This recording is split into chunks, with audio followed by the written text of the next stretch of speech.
Hierdie knaap is nou al 29 jaar oud en hy's nog nie getroud nie. Hy's nog nie ernstige verhouding nie.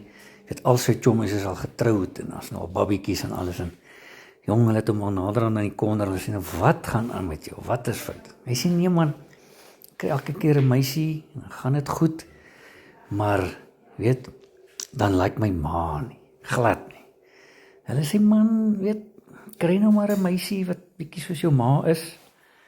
En sê, oké. Jong, 'n rukkie gaan verby, 'n maand of wat, en hulle kry die man weer sê, en hoe gaan dit?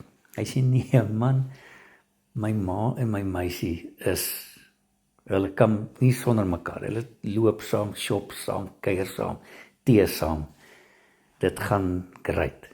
Hulle sê, jy's, maar dis great, maar so nou al datumpies en goedjies. Hy sê, nee, not the hell. Hulle sê, nou, wat nou, jy sê dan dit gaan so goed. Hy sê, nee, my pa like haar niks.